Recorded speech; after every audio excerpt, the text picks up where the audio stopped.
How Not to Get Eaten by Ewoks. This is a book that the Empire could have used in that amazing battle that they got in on Endor.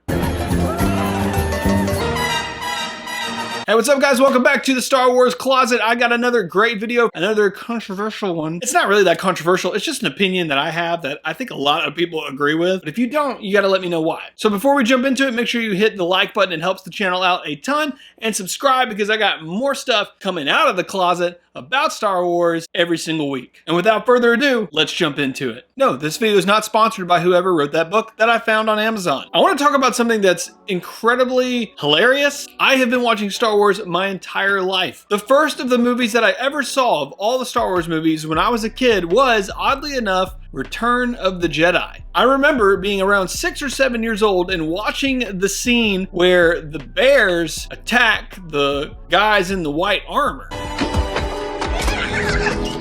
Again, 6, 7 years old, I don't know what I'm watching. And then in '99, when the first one came out and I got to go see it, and then I went to see it again and again and again. Pretty hot. Since then, big Star Wars fan. One day, I'll do a video about my fandom. If that's one you're interested in, let me know. But that's not what this video is about. I want to talk about the most embarrassing moment for the Empire. But it's not all about the Ewoks, the little bears, the little guys that escaped from Build-A-Bear from your local mall and destroyed the Empire. Because that is kind of like a dead horse. Now, we will talk about it. But people have talked about the Ewoks being kind of like that's what did it. They held back a battalion of supposedly fiercely trained stormtroopers. Stormtroopers that don't even know how to ride a speeder bike. Those little guys, yes, we've all heard it, we've talked about it before, but that's not the only thing I want to talk about. I want to talk about something kind of hilarious. The Empire builds Death Star 2.0. It's bigger, it's badder, it's only half finished, but it can still blow whole cruisers out of the sky just willy-nilly.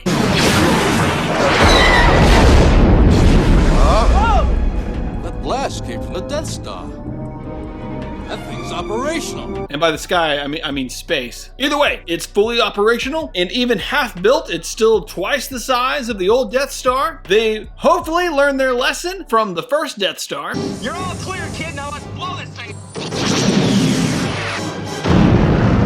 I just want to remind everyone that yes, Luke, at this point, we all thought was the chosen one. It's Anakin. What? Essentially, a farm boy who could bullseye womp rats in his T-16 back home on Tatooine, who has never flown as a fighter pilot. You know, we can call it luck, we can call it the Force, whatever you want to call it, you can call it God. Somehow gets off a lucky shot and blows up, basically, a mini moon. That's no moon. Okay, sorry, it's a space station. But destroys basically a civilization of stormtroopers and the like. Just basically a giant conglomerate of the Empire is on this one spaceship. A rookie pilot, by all means, when it comes to being a fighter pilot, blows up the Death Star with a lucky shot, flies off to the sunset. Darth Vader goes hurling into the void of space, and thus Luke, Han, Chewie, and the others are given medals. And then you go into Empire Strikes Back, and we all know how that goes.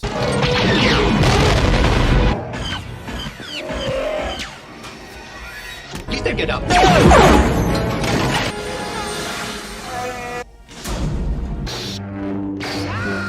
Now, some time has passed between Empire and Return of the Jedi. Luke is what I would call a rookie Jedi at this point. He has been trained by Yoda. He's been trained by Ben, aka Obi-Wan, but not really for that long. He became a Jedi later than most. You know, if you go back and watch the prequels, they even said Anakin was too old to be trained. The boy will not pass the Council's tests, Master.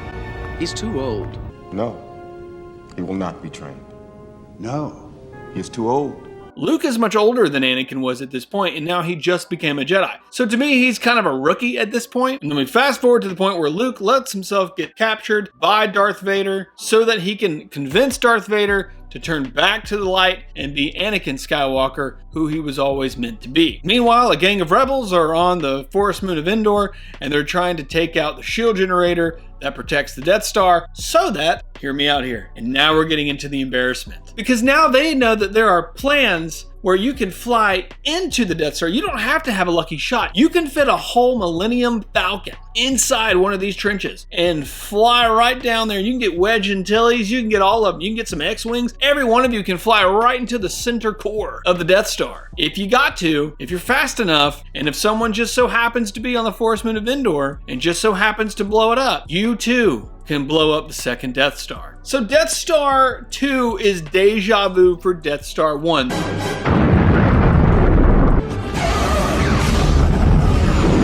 They lost Death Star 1 to a farm kid who was told by a dead Jedi to turn off his targeting computer and to use the Force. But then they just, let's build another one, but let's just make it bigger. So they build another one and they still can't stop the rebels. At this point, you get Lando flies inside of the Death Star with a gaggle of X-Wings, and they fly straight inside the Death Star 2, shoot it in the core, blow it up, and then they gotta go fly out right back around the other side, very like Star Fox style.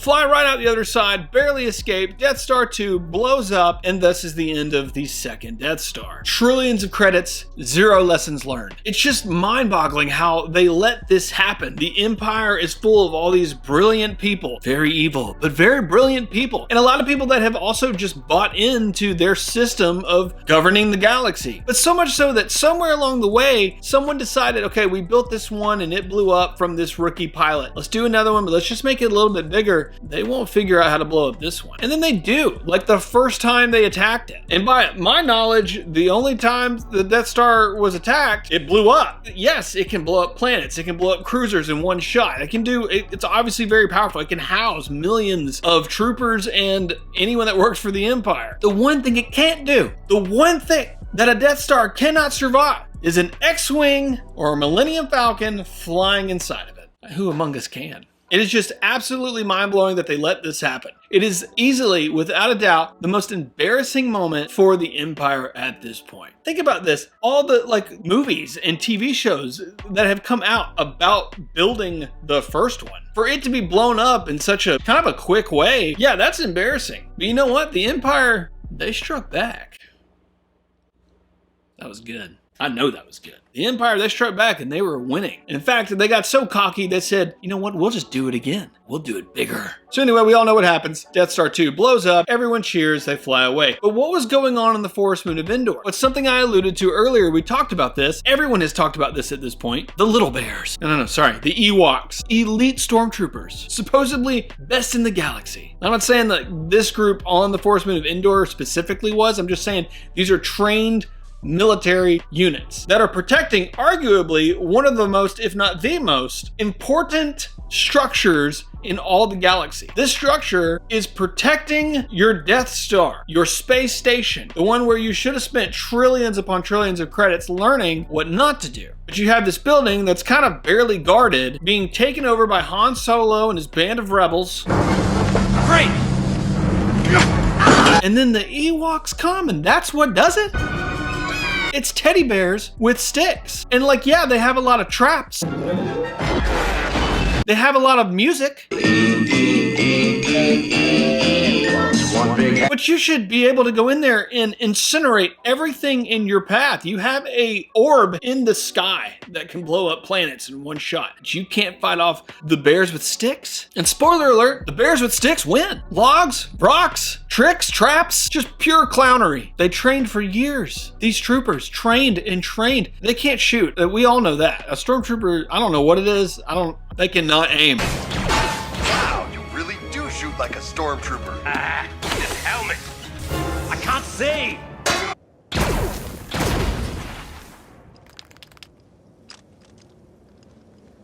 but you should win the Battle of the Bears. Trained for years, and you lost to Yub Nub. So you have these two very much facepalm, embarrassing moments for the Empire because they couldn't handle the same gang of rebels that attacked their Death Star the first time, couldn't handle it again the second time, and then they send a battalion to protect the building that's protecting the Death Star. They can't protect that from the bears with sticks. And then last, but certainly not least, the two most powerful beings in the galaxy at this point, the Emperor and Darth Vader, are going up against a rookie Jedi. It's 2v1. Now, obviously, there's a lot of variables here. Vader is obviously teetering on what he wants to do, who he wants to be. This is his son. Obi-Wan once thought as you do. I must obey my master. Suit your feelings, Father. You can't do this. I feel the conflict within you. Let go of your hate. It is too late for me, son. He sees Padme in him. He sees, man, if I can get him to the dark side, we can be father and son. But I think he's also wrestling with the fact that I've come this far for this long. Am I going to let the sudden emergence of my son take down everything that I've worked so hard for, that I've sacrificed for? There's a lot going on in the head of Darth Vader at this point. And Palpatine, I think, got a little overconfident, and I think that is the case, and I think it's obvious. The fact that he built a second Death Star, the fact that Vader warned him that there were rebels attacking the shield generator on the moon of Endor, and he says, I know. I already knew that. A small rebel force has penetrated the shield and landed on Endor. Yes, I know. What are we doing about it is what I'm asking. What's the plan? So I think there's a little overconfidence, a little cockiness, and this happens with the Empire. This happens with Siths all the time. They kind of walk into the situation, old Palps is thinking like, I've got this, Vader's my guy. Luke, I can turn. If I can't turn Luke, I still got Vader. If I turn Luke, I can kill Vader, and I got a more powerful version of who I could have had anyway, because I can train this guy, and he's not half a robot. He didn't burn in a fire because his master got the high ground. It's over, Anakin! I have the high ground! Oh, I hate you. A lot of overconfidence in this situation. And it gets to the point where Luke wins the battle because arguably Vader let him. Luke doesn't turn to the dark side because at this point, Luke still has hope. Never. I'll never turn to the dark side. For some reason is more mature than 30 years later when he attacks his own nephew.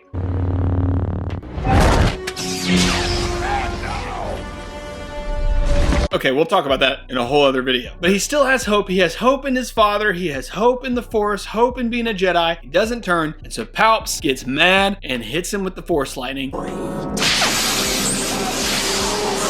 And that was the turning point for old Darth Vader. He sees what's happening to his son. He gets upset. He lifts old robot dad with one hand left, lifts the most powerful being in the galaxy over his head and yeets him into that whatever that was, that reactor shaft. Wasn't good. And thus is the end of Palpatine. For now. Somehow Palpatine returned.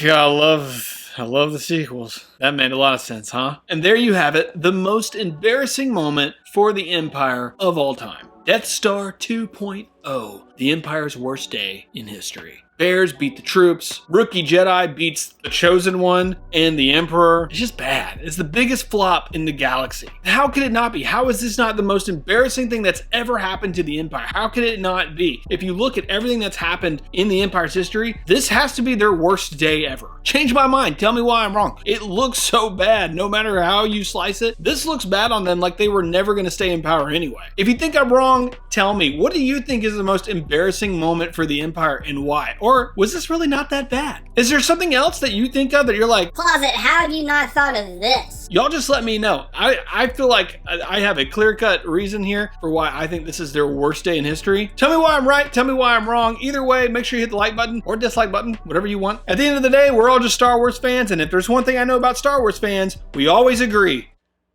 See you guys in the next one.